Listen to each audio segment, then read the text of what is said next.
नमस्कार दर्शक बंधु आपण मानकु अमूल्य एस्ट्रोलॉजी चैनल को स्वागत।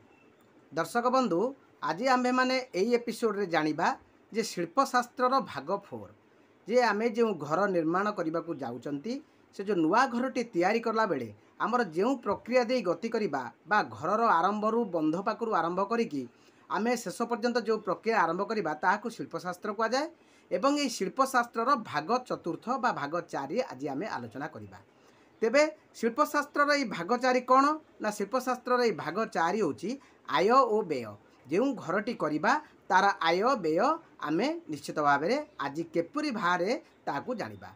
आ पूर्व आमे जानिथिले कौन ना घरर बंध घरर मूलपिंड एवं गृहर कौन ना गृहर राशि नक्षत्र एवं तापरे गृहर होची परमायु। आज आमे जानिबा जे घरर बा से जो नूतन गृहटी आमे निर्माण करूचंती बा जो गृहटी आमे सोता करूचंती तार बंध बाहर करचंती से जो बंधटी बाहर कला परे जो गजबंधटी बाहर करचंती से बंधटी बाहर कला परे आमे घरर आय व्यय विषय रे आज आमे आलोचना करिबा। तेबे दर्शक बंधु आपण मानकु एठी गोटे छोटिया अनुरोध आपण माने जदि मोर चैनल को नुआ करके आसीथिबे तेबे मोर चैनल को सब्सक्राइब करिवे लाइक करिवे एवं पाखर थिबा लाइक बा कमेंट करिया निश्चित भाव में भूलिबे नाही।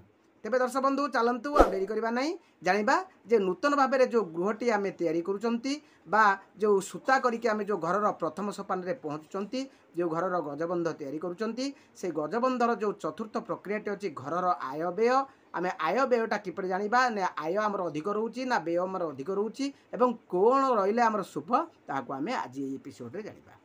दर्शक बंधु घरर आय व्यय जानिबा को हेले आम आगे प्रथम जानिबा पड़िबो जे घरर बंध होउची 8 प्रकार। तेणु घरर आय होउची स्थिर माने नंबर 8 होउची स्थिर।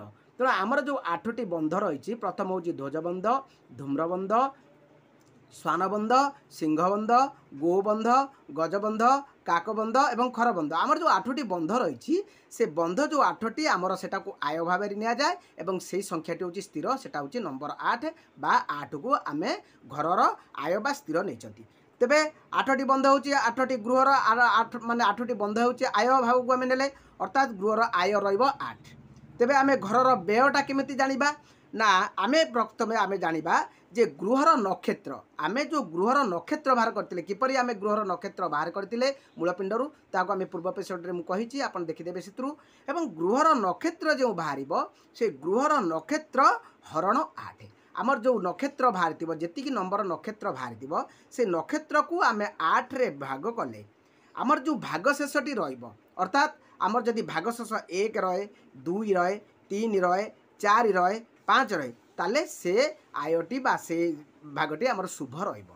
जदि आमर नंबर 6 रहिला 7 रहिला 8 रहिला जदि 6 7 8 रहिबो ताले से अशुभ निश्चित भाव में हबो। तेणु गृहर नक्षत्र हरण 8 समान व्यय।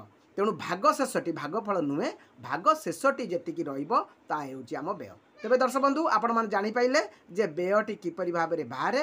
तेणु आमे गृहर नक्षत्र आमर जो बाहरी थिबो से नक्षत्र हरण 8 कले आमर जेतिकी भाग शेष रहिबो एवं सेही भाग शेषटी होची व्यय। तेबे आमे जानिबा जे आमर आय होची 8 तेणु 8 आमर 1 number 2 number 3 number 4 number 5 number ये 5टी संख्या जदि भाग शेष बाहरला तेबे ता होची आम पई शुभ बा से गृह पई शुभ। जदि 6 7 8 हैला ताले से गृह पई से नंबरटी बा से व्ययटी अशुभ। तेणु आपण माने जेतेबेले बंध करिवे जो वास्तुविद्या से बंध करिवे एटा को आपण निश्चित भाव में नजर करिवे।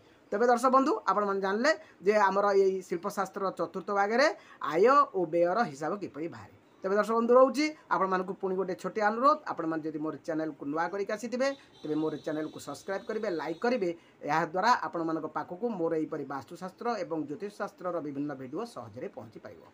तबे दर्शक बंधु रहउची आपणकर दिन शुभमय मंगलमय हो। जय जगन्नाथ नमस्कार।